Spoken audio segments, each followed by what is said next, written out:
성경 말씀은 갈라디아서 1장 10절입니다. 이제 내가 사람들에게 좋게 하랴 하나님께 좋게 하랴 사람들에게 기쁨을 구하랴 내가 지금까지 사람들이 기쁨을 구하였다면 그리스도의 종이 아니니라. 아멘. 이 시간에는 믿음에 대해서 말씀을 드리겠습니다. 우리가 그때 믿음이라는 것은 하나님에 대한 알미, 삶으로 이어지는 전 과정, 그것이 바로 믿음이라고 말씀을 드렸습니다. 그래서 하나님에 대한 알미, 삶으로 이어지는 전 과정이기 때문에 믿음이라는 그 단어는 추상적인 것처럼 들릴 수가 있지만 반드시 눈에 보인다고 말씀드렸습니다. 그래서 우리 삶으로 드러나 보이는 것이죠.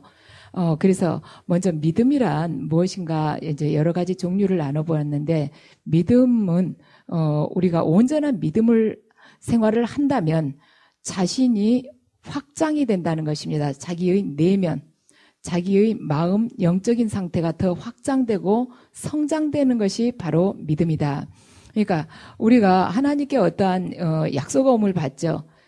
우리는 당장 현찰을 딱 주셨으면 좋겠는데 하나님과 우리의 관계는 거래의 관계가 아니라 신뢰의 관계이기 때문에 바로 그분이 우리에게 너가 무엇을 어떠하게 한다면 내가 이렇게 해주마 하고 이렇게 약속을 하신다는 것입니다. 그래서 우리가 그 말씀에 의지하여서 순종하고 걸어갈 때 그래서 하나님 뜻대로 우리가 새롭게 빚어지는 삶을 살아갈 때 마침내 당신께서 원하시는 그 모습으로 변화가 이루어졌다고 보셨을 때 그때 우리에게 말하자면 그 복을 주신다는 것이죠.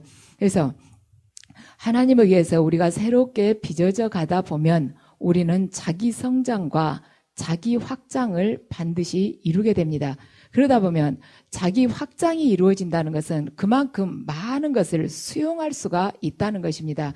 그러니까 믿음이 온전해지면서 경고케 된다면 제대로 성장이 된다면 과거에 내가 가졌었던 그러한 편견이나 아집이나 고정관념을 내려놓고 하나님 마음으로 바뀐다는 것이죠. 그렇기 때문에 수용의 폭이 넓어지게 되는 것입니다.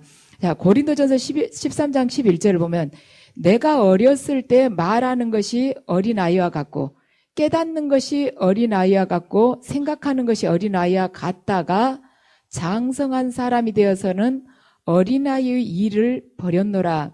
근데 성경 이제 보면은 바울 서신서를 보다 보면 이 어린아이의 것이라는 것이 육적인 것을 바로 어린아이의 것이라고 기록해 놓은 부분이 있습니다. 그러니까 우리가 육적인 삶에서 탈피하지 않고서는 절대 장성한 믿음으로 갈 수가 없다는 것입니다.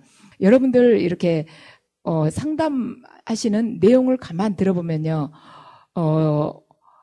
그러니까 계속 어떤 육적인 거, 나의 삶 속에서 현실적인 문제만을 계속 이렇게 걱정하면서 그걸 상담해 오시는 분들을 보면 이 영적인 훈련, 경건 훈련을 이렇게 쭉 마지막까지 마치지를 못하십니다. 왜냐하면 그 눈이 현실만 바라보고 있기 때문에 그 틀을 벗어나지를 못해요.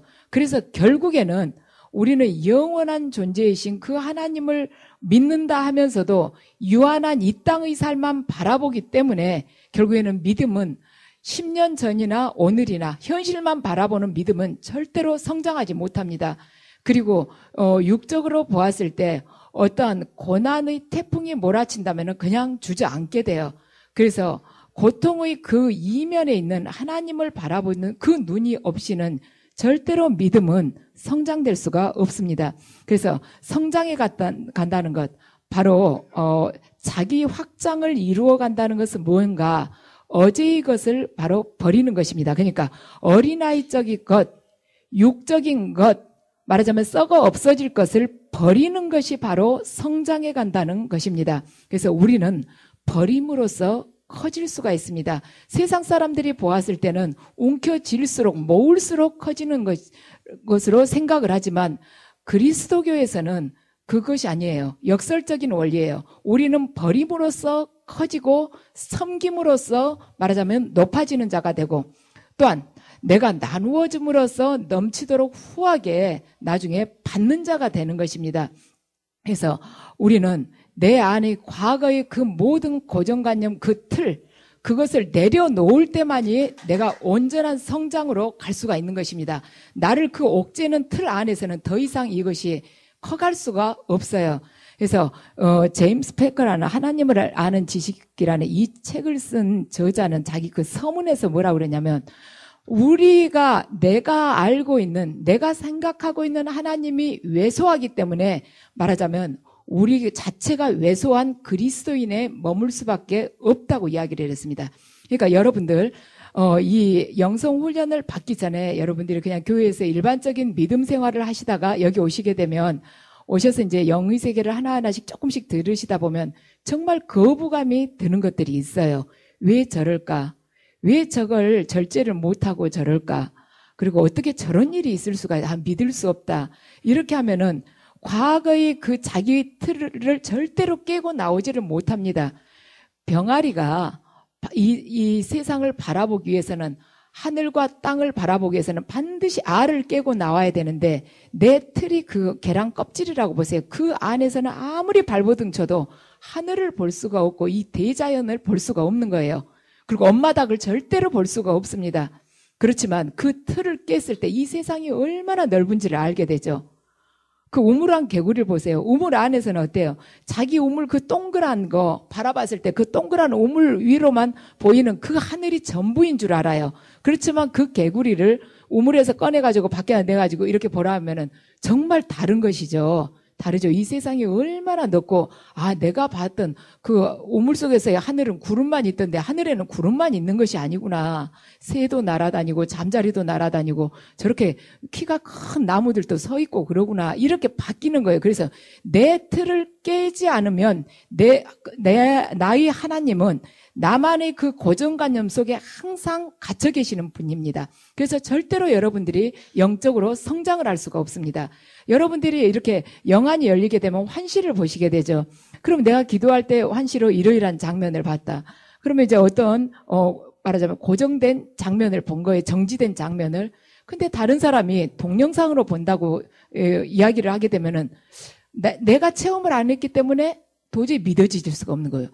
어떻게 이 정지된 장면이 어떻게 움직일 수가 있지? 이렇게 생각이 될 수가 있죠. 그런데 그보다 더 뛰어넘어서 오늘 봤던 동영상을 다음날 기도할 때 거기서부터 이어져서 계속 드라마처럼 또 이제 본다고 이야기를 하면은 어떻게 전날 것에 이어서 그렇게 하나님이 보여주실 수가 있지? 믿어지지가 않는 것입니다. 하지만 여러분들이 말하자면 이 믿음 속에서 하나님은 무한 광대하신 분이시기 때문에 그대로 긍정적으로 아이들처럼 수용을 할 때, 순수하게 그걸 수용을 할 때 여러분들의 이 영의 세계는 한없이 확장이 되어 갈 수가 있습니다. 우리들 영코가 열릴 경우에는 여러 가지 냄새가 맡아지죠. 그런데 어때요? 안 열린 분은 아무 냄새도 안 나는데 참 별나다 하지만은 이거 내가 열리지 않으면 그거 모르는 거예요. 그렇지만 다른 사람이 이야기할 때 그걸 어떠한 선입견이나 거부감 없이 받아들일 때 여러분들은 내가 체험하지 못한 그 다른 세계를 또 하나를 획득하게 되는 것입니다. 그래서 영성훈련은 공동체를 통해서 반드시 훈련을 받을 필요가 있습니다. 대부분은 혼자 훈련을 받으신 분들은, 혼자서 이제 이렇게 커오신 분들은 자기가 알고 있는 것이 최고이고 전부인 줄 알아요. 그렇지만 이 공동체에서 보면은 굉장히 객관적으로 많은 게 이렇게 많은 것을 우리가 섭렵을 할 수가 있고, 또 내가 가지고 있는 그것은 극히 일부분이라는 것을 알 수가 있습니다. 그리고 영의 세계는 정말로 무한한 것입니다. 대부분의 사람들 다 자기가 체험한 부분까지만 이야기를 해요. 그것이 전부인 것처럼 이야기를 하지만 이 영의 세계 하나하나 이렇게 올라가면서 그 다음 단계가 있구나, 이걸 체험을 하게 돼요. 저도 이제 제일 처음에 이 기도 이렇게 훈련을 받을 때 불을 받는 것이 제일 먼저였습니다. 그러니까 불을 받을 때, 불이 내려올 때 이러이러하구나.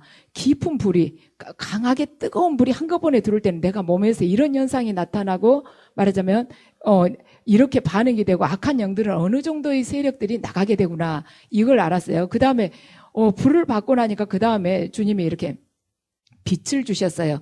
빛을 받고 나니까 그 다음에 생수를 주시고, 그 다음에 이제 빛도 그 다음 단계로 올라가니까 하얀 빛만이 아니라 이제 여러 가지 빛, 노란색 빛, 푸른색 빛, 말하자면 붉은색 빛, 이렇게 빛의 종류가 여러 가지를 한 두세 달 간격으로 이렇게 바꿔가면서 주셨어요.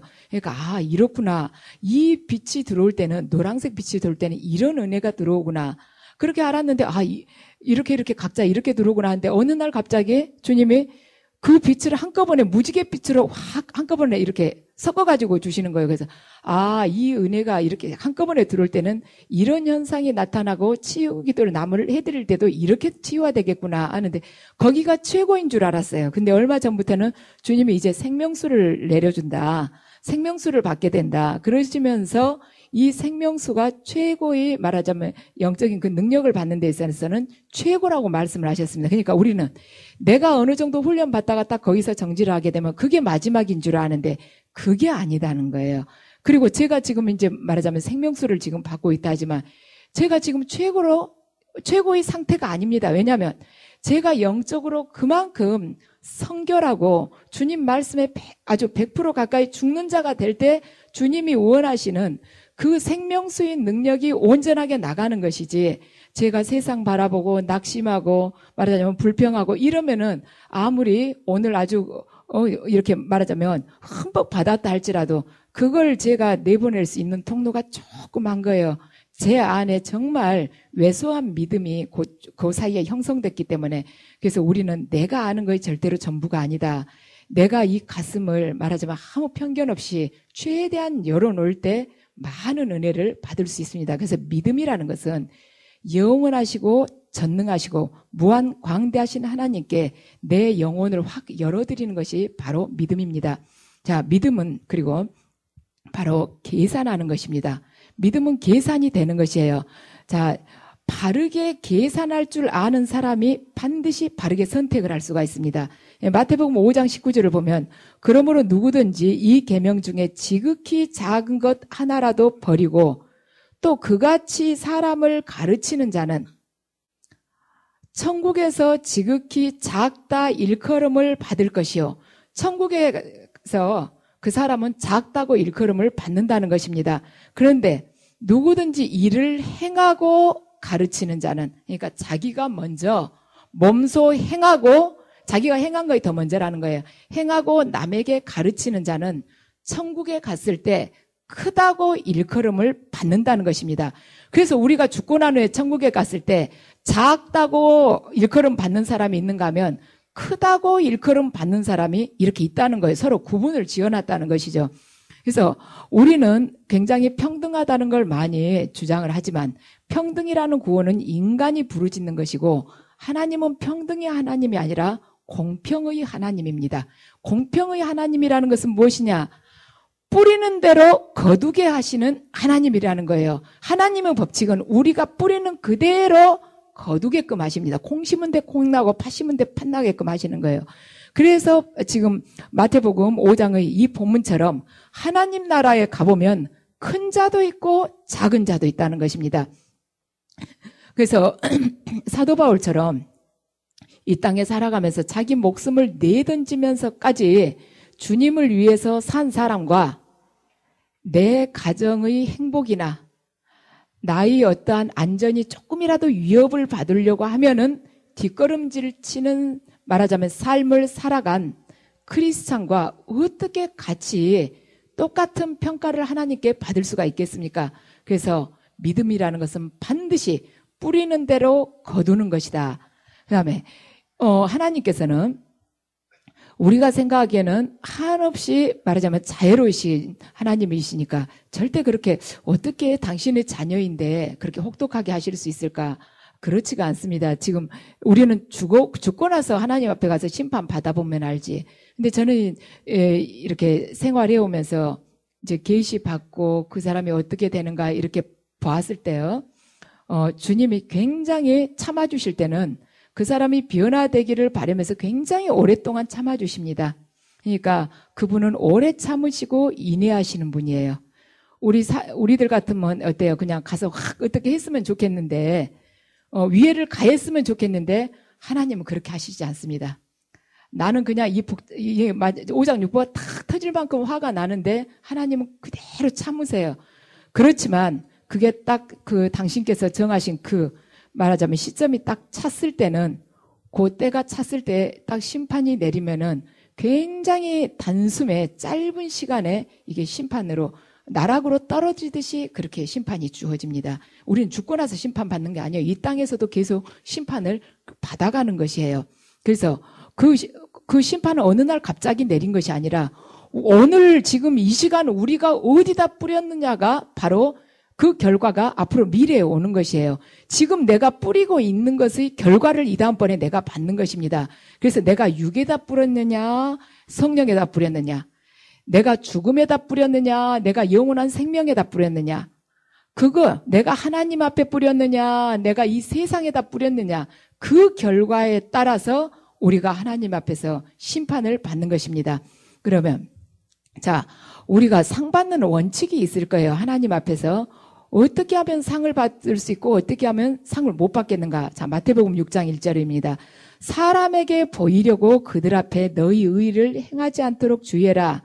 그리하지 아니하면 하늘에 계신 너희 아버지께 상을 받지 못하느니라. 그러니까 하나님께서는 상을 주시는 하나님이라는 것입니다. 그러므로 우리가 늘 계산을 해요. 상을 받는 자가 되도록 우리가 계산을 하면서 믿음 생활을 해야 된다는 것입니다. 그러니까 내가 어떤 것을 선택할 때 이것이 하나님 나라에서 크기 때문에 내가 선택을 할 것인가, 아니면 세상 속에서 세상의 눈으로 봤을 때 이것이 크기 때문에 내가 선택을 하려 하는 것인가, 또한 이것이 세상 사람들한테 갈채를 받을 일인가 아니면 하나님께 내가 상을 받을 일인가, 그것을 잘 비교를 하면서 선택을 하라는 것입니다. 그래서 바르게 계산할 줄 아는 사람만이 말하자면 바른 선택을 할 수가 있습니다. 그래서 바른 계산을 할 수 있기 위해서는 하나님의 계산법을 알아야 됩니다. 그러죠. 우리가 하나님은 도대체 어디다가 기준을 놓고 계산을 하시는가. 자, 마태복음 20장 26절에서 27절입니다. 하나님의 계산법입니다. 너희 중에 누구든지 크고자 하는 자는, 너희들 중에 크고자 하는 자가 있다면 어떻게 해야 되냐면 남을 섬기는 자가 되고, 너희 중에 누구든지 으뜸이 되고자 한다면, 우리 중에 으뜸 되고자 하는 분이 있죠. 그러면 어떻게 돼야 되냐면 바로 다른 사람의 종이 되어야 된다는 것입니다. 하나님의 계산법이에요. 하나님께서는 어떤 사람을 으뜸으로 보시냐면 타인들이 종되는 삶을 살아가는 사람, 어떤 사람을 큰 자로 보시냐면 다른 사람을 섬기는 자. 그래서 이것이 바로 하나님의 계산법이라는 것입니다. 그래서 세상의 계산법은 수단과 방법을 가리지 않고 더 높아져야 되고 더 많이 취해야만 하지만, 주님의 계산법은 그렇지 않습니다. 주님의 계산법은 남을 섬기는 자가 바로 으뜸이 되는 것이고, 또한 남을 섬기기 위해서는 반드시 자기를 부인하지 않으면, 자기를 버리지 않으면 남을 섬길 수가 없습니다. 여러분들 공동체에 생활하면서 제일 힘든 훈련이 무엇입니까? 인간관계가 제일 어렵지 않습니까? 우리 다 같이 한 가지 말하자면 공통점이 있어요. 다들 기도하는 사람이라는 것입니다. 그러니까 기도하는 사람이면 다 똑같을 것 같지만 아니에요. 얼굴 다르듯이 그렇게 성격들이 다릅니다. 근데 그 다른 사람들을 내가 나라는 한 이미 어떤 틀이 갖춰진 이 인간이 섬긴다는 것이 참 어려운 거예요.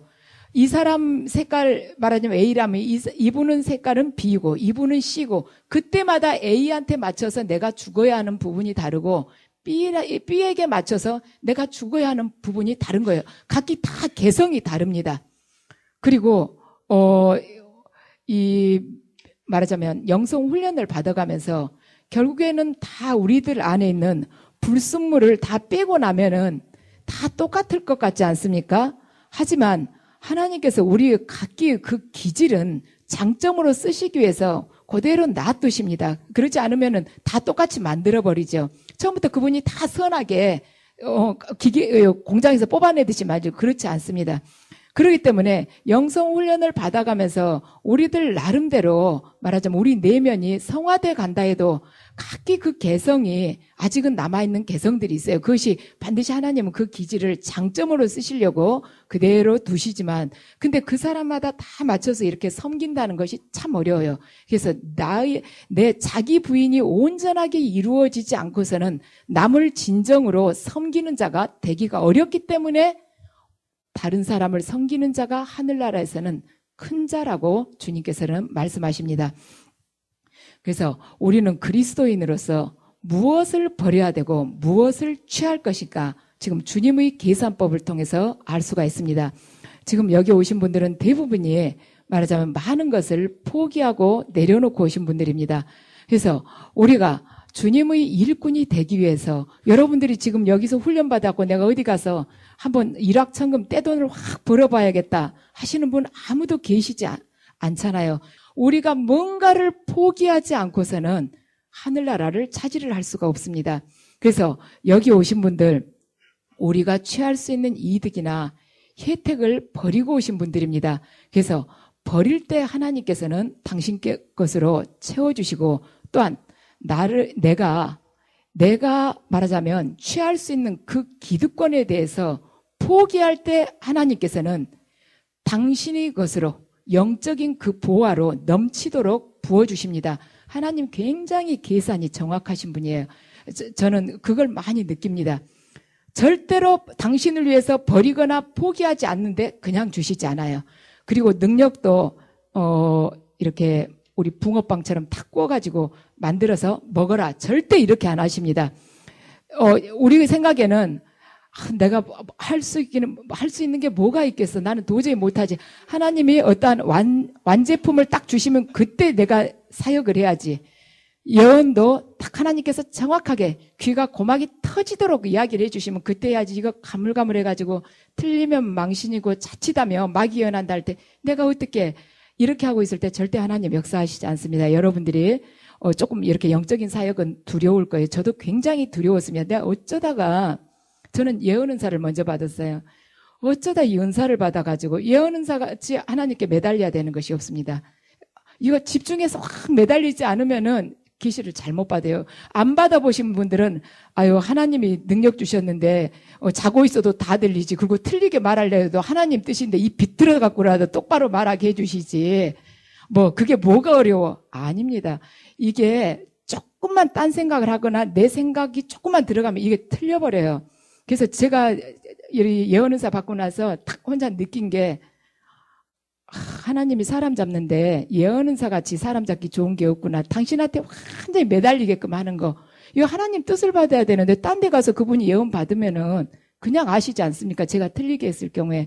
그러니까 그분한테 완전히 의지하는 자가 되지 않고서는 이걸 할 수가 없는 거예요. 그래서 하나님께서는 우리가 당신에게 더 의지하고 복종하면서 당신 앞에서 완전히 죽는 자가 되면서 나아갈 때 당신이 능력을 조금씩 더 주십니다. 어느 날 갑자기 절대 안 주세요. 주님은 그렇게 계획을 하시고 계시지만 그 계획을 우리가 당신의 뜻대로 우리가 계속 당신이 원하시는 영혼으로 이렇게 변화되면서 새롭게 거듭나게 될 때 그분이 계속 주십니다. 그래서 여러분들 하나님 앞에서 말하자면 우리의 기득권을 포기했을 때 그분께서 당신이 예비하신 것 우리가 도저히 상상할 수 없을 만큼 그 귀한 것을 여러분들에게 허락하실 것입니다. 그리고 믿음은 선택입니다. 삶의 현장에서 매 순간순간 우리는 선택을 해 가야 됩니다. 근데 그 선택이 쉬운 것이 아니죠. 우리는 오늘 또 수없이 이것을 택할 것인가 저것을 택할 것인가 그 갈림길에서 내가 선택한다는 생각을 하지 못한 상태에서 이렇게 많은 선택을 해왔습니다. 여러분들도 오늘 여기 오실 때 꼭 급작스러운 일이 있어요. 갈 것인가 말 것인가 많이 선택을 하게 되죠. 자, 갈라디아서 1장 10절입니다. 내가 이제 사람들에게 좋게 하랴 하나님께 좋게 하랴 사람들에게 기쁨을 구하랴 내가 지금까지 사람들의 기쁨을 구했다면 그리스도의 종이 아니니라. 자, 그리스도의 종이란 그 기준치를 그리스도께 넣는 것입니다. 그래서 우리가 크리스찬이면서 다른 세상으로부터 다른 말하자면 교회로부터 박해와 고난을 받지 않는다면 내가 박해받을 만한 가치가 없는 사람이기 때문에 박해가 오지 않는 것입니다. 그래서 내가 뭔가 세상으로부터 거부를 당하고 조롱을 당하고 말하자면 핍박을 당하는 자가 됐을 때 그때 자기가 빛을 발하고 있다고 생각을 하시면 됩니다. 근데 아무런 내가 지장이 없다. 그것은 세상 사람들이 보기에 자기들과 구별된 것이 하나도 없다는 것입니다. 그래서 우리가 이 세상을 살아가고 있는 궁극적인 목적이 하나님을 위한 것인지 내가 사람을 위해서 살아가는 것인지 사람들의 인기와 갈채를 한 몸에 얻기 위해서 내가 지금 이 길을 가고 있는지 아니면 하나님께 내 모든 것을 내드리기 위해서 그분께 순종하기 위해서 가고 있는지를 여러분은 항상 이걸 살펴보셔야 합니다. 교회 안에서 여러분들이 어떠한 말하자면 직분을 받는다. 어떤 봉사 이렇게 역할을 담당을 한다 했을 땐 내가 왜 그것을 택하는가를 봐야 돼요. 내가 마이크를 많이 잡으니까 택한 것인지 목사님 앞에서 더 많이 아무래도 눈길을 시선을 끌기 위해서 이것을 택한 건지 아니면 가장 낮은 일이기 때문에 가장 비천한 일이기 때문에 내가 무릎 꿇고 이 일을 택한 것인지 여러분들 항상 스스로에게 질문을 던지면서 택하시기 바랍니다. 자, 요한복음 21장은 요한복음 마지막 장인 동시에 또한 사복음서의 마지막 장입니다. 근데 거기를 보면 사복음서 결론이 들어있어요. 요한복음은 영적인 복음이죠. 그래서 이것은 요한복음은 이중적인 의미가 많이 들어있습니다. 그래서 요한복음은 학자들이 그렇게 말을 합니다. 어린아이도 건너갈 수 있는 개울처럼 그렇게 얕기도 하지만 코끼리도 헤엄쳐 건너가기가 어려울 정도로 그렇게 깊은 영적인 의미가 담긴 복음이 바로 요한복음이라고 말을 하고 있습니다. 요한복음 21장 1절을 보면 그 후에 예수께서 디베리아 호수에서 또 제자들에게 나타내셨으니 나타내신 일은 이러하니라. 자, 디베리아 호수라는 말이 요한복음에서 2번 나오게 됩니다. 근데 자, 이 21장에서 나오는데 디베리아 호수는 지금 갈릴리 호수를 뜻하고 있는 것이죠. 이 헤롯 안티파스는 갈릴리 서쪽 연안에 새 수도를 건설하면서 그때 티베리우스 황제의 이름을 붙여서 디베리아라고 말하자면 호수의 이름을 붙였습니다. 그래서 이후로 정복자들은 갈릴리 호수를 디베리아 호수라고 이름을 붙인 거예요. 그러니까 티베리우스 황제의 이름을 붙인 것이죠. 그래서 디베리아 호수는 어떻게 보면 황제의 호수라고도 볼 수가 있습니다. 근데 황제라고 하면 어떻습니까? 세상 속에서 가장 윗자리 아닙니까? 또한 많은 것을 취할 수 있는 그런 욕망을 다 취할 수 있는 자리이기도 합니다. 그래서 디베리아 호수는 황제의 호수도 되지만 또한 욕망의 호수도 되는 것이에요. 그래서 근데 사도 요한은 사복음서의 결론을 쓰면서 이 사람은 왜 갈릴리 호수라고 말을 하지 않고 디베리아 호수라겠는가? 그 이유가 있죠. 우리가 그리스도인으로서 살아가야 할 곳은 산이 아닙니다. 말하자면 불교 신자들은 절에서 아주 산속 깊은 곳에서 살아가지만 우리들이 살아야 할 곳은 어떤 수도원이나 변화산이 아닌 거예요. 세상을 속에서 말하자면 세상과 함께 살기는 하되 거기서 구별되어서 세상을 변화시키는 빛과 소금의 삶을 살아야 되는 것이 우리 그리스도인들의 정체성입니다. 그래서 우리는 이 세상의 논리가 판치고 있는 이 디베리아 호수, 바로 욕망의 호수, 여기에서 우리가 살아야 되는 것입니다. 그래서 욕망의 법칙이 난무하는 이 세상 속에서 우리가 황제의 논리를 쫓아갈 것인가 아니면 하나님의 이 진리의 말씀에 따라서 살아갈 것인가 그걸 우리가 매 순간 선택을 해야 되는 것이에요. 내가 이걸 말하자면 지금은 맞아요. 손해를 볼 수 있지만 내가 지금 이 길을 갔을 때는 현실적으로 봐서 물질적으로나 여러 가지로 봐서는 손해일 수 있지만 하나님 앞에서 봤을 때 하나님께서 원하시는 길이라면 내가 이익과 손해를 따지지 않고 걸어가야 된다는 것입니다. 그렇지만 세상의 눈으로 봤을 때는 그것이 망하는 길일 수도 있죠. 그렇지만 하나님께서는 우리 육의 눈으로 봤을 때는 반드시 딱 끝나버리는 것이에요.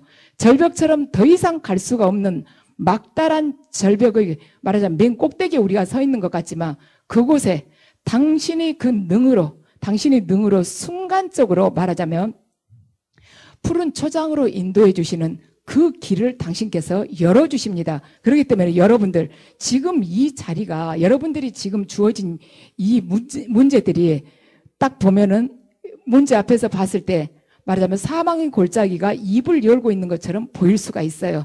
그렇지만 하나님 말씀에 의지하고 걸어갈 때 그 말씀이 여러분들을 받쳐주게 될 것이며 그 말씀 한 걸음 한 걸음을 믿고 걸어갈 때 주님께서 앞에서 책임지시고 당신이 지팡이로 안위하시면서 여러분들을 인도해 주실 것입니다. 그래서 제자들은 이 황제의 호수를 보는 즉시 예수님을 보았지만 예수님인지를 몰랐어요. 요한복음 21장 4절을 보면 날이 새어갈 때 예수께서 바닷가에 서셨으나 제자들이 예수이신지를 몰랐다는 것입니다. 그러니까 제자들은 이게 말하자면 욕망의 호수를 보는 즉시 예수님을 잊어버렸다는 것입니다. 우리들 어떻습니까?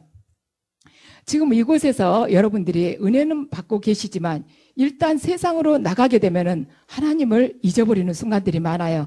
이 세상이라는 것은 끊임없이 우리를 죄악의 말하자면 죄악으로 계속해서 이게 먹어 들어가는 것이에요. 가만히 있으면은 우리는 제자리 걸음을 한 것이 아니라 계속 이 어둠의 말하자면 강물이 우리를 끌고 내려가는 것이나 똑같습니다.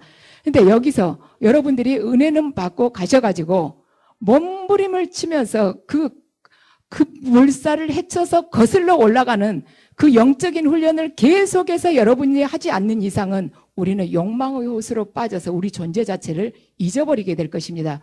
그래서 여러분들 우리가 여기를 나서면서 황제의 호수를 선택하게 될 경우에는 다시 우리는 영적으로 후퇴하게 됩니다. 그래서 우리가 그것을 가슴에 새기고 계속해서 주님이 어디를 향하신 것인가, 주님의 표대가 지금 어디가 서 있는가를 보시기 바랍니다. 여러분들이 여기 나가면서 여기서도 마찬가지지만 계속해서 우리에게는 영적 전쟁이 주어져 있어요. 그래서 그리스도의 깃발이 어느 쪽을 향하고 있는가, 내가 지금 걸어가는 곳에 그리스도의 깃발이 서 있는가 아니면 사탄의 깃발이 서 있는가.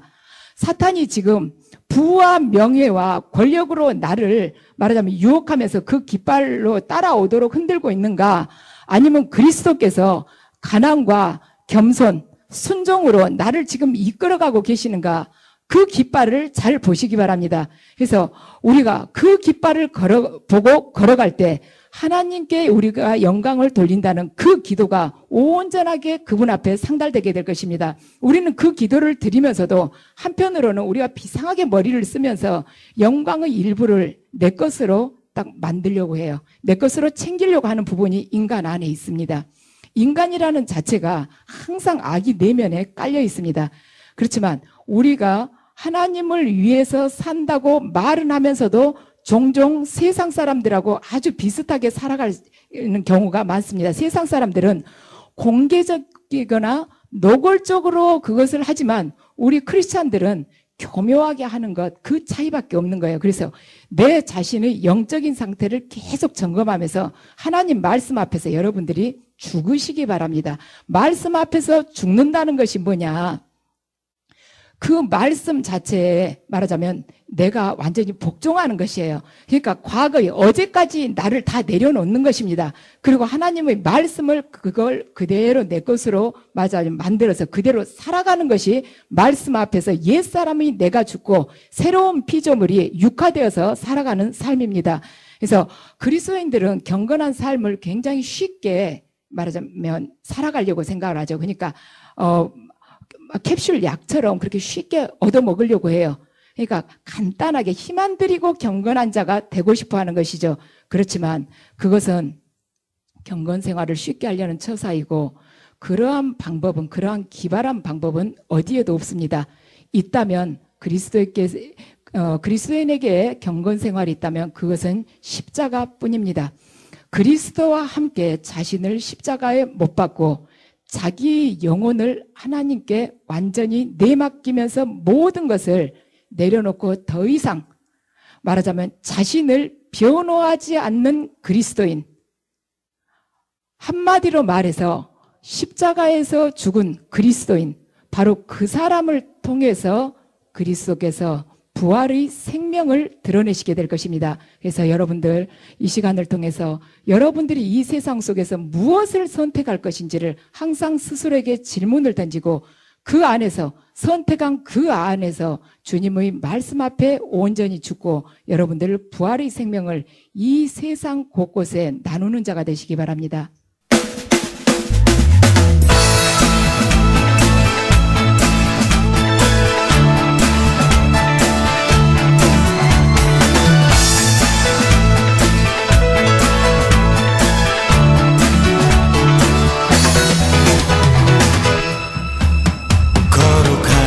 주 앞에 찬양 드리며. 안녕하세요. 저는 성령영성교회 박주명입니다. 저는 오늘 아주 기쁘고 설레이는 마음으로 여러분들에게 저희 교회와 기도원을 소개를 시켜드리고자 합니다. 지금 아마 이 영상을 보고 계시는 분들 중에서 분명히 저희 교회나 기도원을 통해서 하나님께서 직접 만나주시고 또 그 삶을 완전히 변화시켜 주시려고 예비해 두신 분들이 있을 거라고 생각을 합니다. 하나님을 믿는다고 하면서도 삶의 기쁨이 없고 또 항상 영적으로 갈급함을 느끼신다면 저희 교회에 오시면은 하나님께서 저희를 위해서 예비해 두신 길을 알 수가 있고 또 하나님이 주시는 위로를 아주 풍성하게 받을 수가 있습니다. 지금 하나님이 부르시는 음성을 마음으로 들으신다면은 저희 교회나 기도원을 꼭 한번 방문해보세요. 거룩하신 주 앞에 찬양 드리며 겸손히 무릎 꿇고 경배 드리. 예언은 성령께서 나누어 주시는 여러 가지 은사 중에 하나님의 뜻을 자녀들에게 전달하도록 주신 은사입니다. 예언 사역자는 교회의 덕을 세우는 데 쓰임을 받습니다. 사랑하는 딸아, 네가 한없이 내 앞에 달려오는 모습이 아름답구나. 모든 것을 얻게 될 것이다. 새로운 세계가 열리게 될 것이다. 그동안에 막연하게 바라보던 세상이 아니라 이제 나와 동행하고 내 나라를 온전히 전하는 생명을 전하는 그 자가 될 것이다. 네 안에 오늘 가득히 생명을 품노라. 이런 예언 사역을 통해서 성도들은 우리 삶을 섬세하게 돌아보시는 하나님의 사랑뿐 아니라 우리 삶의 걸음마다 늘 인도하시고 또 동행하시는 하나님의 은혜를 체험합니다. 각종 인터넷 포털 사이트에 검색어에 성령, 은사, 예언 이런 검색어로 검색을 하게 되었고요. 서모세 목사님께서 그 말씀하신 동영상을 보게 되었고요. 동영상을 보면서 제가 느낀 것은 이곳에 일어나는 각종 주님의 강력한 임재와 기름 부음을 보고 깜짝 놀랐습니다. 이곳은 치유, 예언, 성변, 각종 기름 부음이 일어나는 정말 주님이 살아계시고 주님의 뜻을 전하는 그런 곳이 알게 되었어요. 그래서 충주 기도원을 가게 되었죠. 목사님께서 저에게 하시는 예언을 듣게 되었습니다. 근데 저는 제가 평상시에 부르짖고 했던 그런 기도 제목이 제 예언을 할 때 통변을 통해서 나왔습니다. 저는 그 말씀을 듣고 어떻게 제 마음속에 했던 기도가 그렇게 통변에 나올 수 있을까 해서 깜짝 놀랐고 눈물을 흘리지 않을 수 없었습니다. 그래서 결심을 하게 되었지요. 바로 이곳이다. 그래서 저는 이곳에 4개월 동안 정말 주님의 뜻을 구하기를 원했고 눈물로 부르짖으면서 기도했습니다. 지금은 제가 묶였던 그런 문제들이 하나씩 풀려나고 있어서 정말 주님께 너무 감사드리고요. 여러분께도 우리 성령 영성을 꼭 오시기를 강력히 추천드립니다.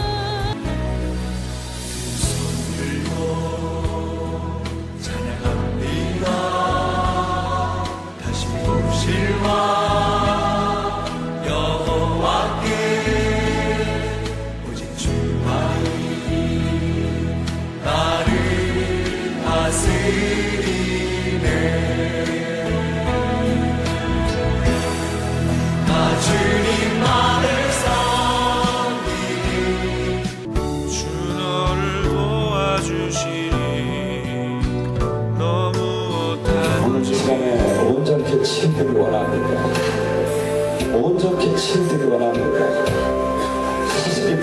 나옵니다. 아버지 지금 분리시켜 주시옵소서. 어둠의 영도는 지금 이 시간 이 딸의 몸에서 분리됐지어다. 예수님 권세로 선포한다. 예수님 권세로 선포한다. 올라! 나와 약한 결심하기야. 예수님 권세로 선포한다. 나와. 저희 교회에서는 다양한 사역이 이루어지고 있는데요. 그 중에서도 특징적인 사역이 예언 사역과 치유 사역입니다. 초대교회에서 이런 사역을 행했던 것처럼 저희 교회에서도 예수님의 뜻을 따라서 억눌린 자를 해방하고 또 낙심한 자를 건면하기 위해서 이런 사역들을 행하고 있습니다.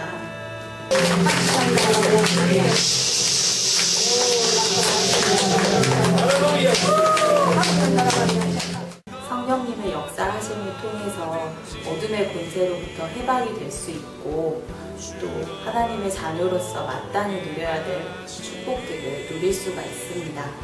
어디 가든지 주 너를 도와주시니 너무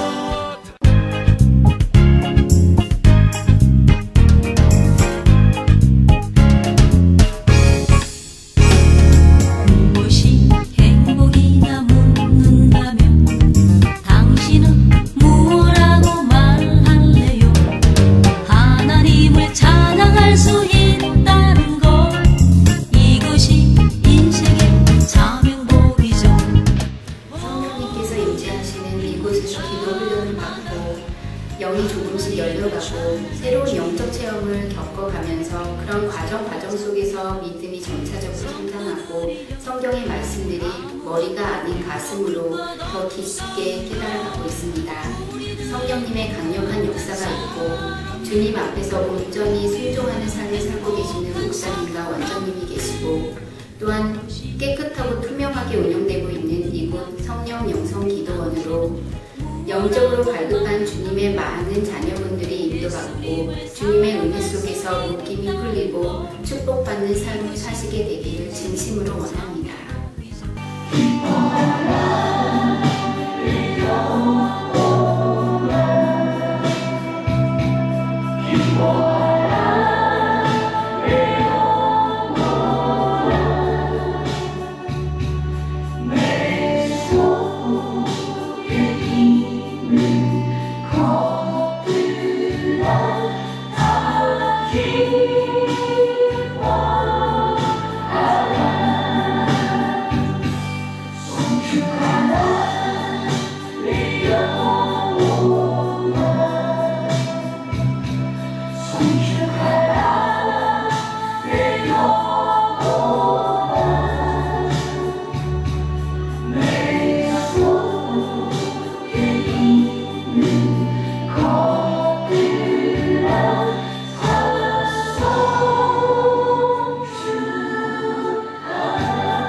주 앞에 찬양 드리며 겸손히 무릎 꿇고 경배 드리네. 온맘과 정성 다해 주께 나아가오니 나를 받아주시고 새롭게 하소서. 거룩하신 주의 임재 앞에 기도드리니 받으옵소서.